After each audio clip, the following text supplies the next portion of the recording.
The good member from the 7th, Representative Engel. Thank you, Mr. Speaker. Many of rural school districts use this alternative learning experience program. At least 4 in my district that I know of, school districts of Omak, Kettle Falls, Republic, and Valley.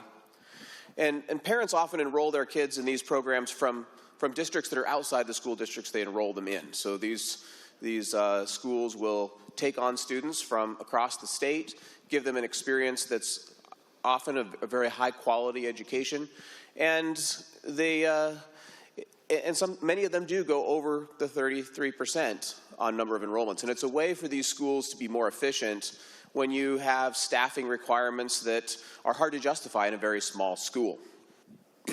If changes are needed to be made to the ALE and LEA programs to be more efficient, I'd like to see us go back and have conversations with these schools who are affected and really take the time to find a very well thought out way of addressing this. I recently heard from a school superintendent in Valley who had sent a letter, and I'd like to read a portion of it if I may. Please proceed. So one thing I'd like to make a point is the city of Valley has about 150 people living there, and then the school supports the students who live outside in the very rural surrounding areas. Their school levy only brings in $152,000 a year, but the LEA brings in about $900,000, which keeps the school afloat. And so I'm going to read a portion of the letter. We have a homegrown parent partnership online school that was established 20 years ago, way before the pandemic, that has been helping students in Washington State for all of these 20 years.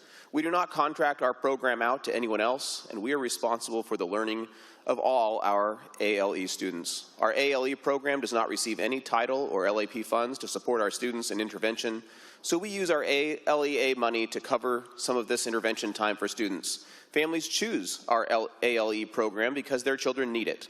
Many of our students come to us because they were not successful in brick and mortar schools, have medical conditions that keep them out of the general population, have behavioral concerns, are growing athletes, or suffer from depression and anxiety. Our ALE population is over the 33% you're considering in this bill, which would mean that we stand to lose approximately $300,000 yearly for a total of $1.2 million for our 4-year levy. Losing this amount of money would be a huge hit for our district and the support we provide to all of our students. This loss of money would result in layoffs in a number of these categories: classroom teachers, intervention teachers, paraeducators, and administration staff who live in our community and surrounding areas. It would also change our ability to provide the same level of service that we currently provide our students and families. This bill penalizes schools for serving the very students who need the support the most. It would reduce access to the same interventions and enhancements that are standard in brick and mortar schools. We please ask that you do not approve this bill.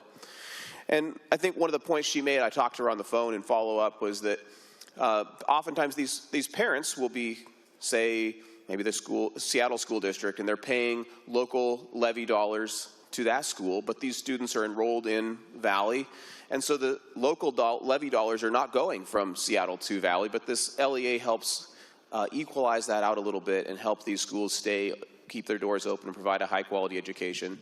So with that, I would encourage you to adopt this amendment. Other floor remarks.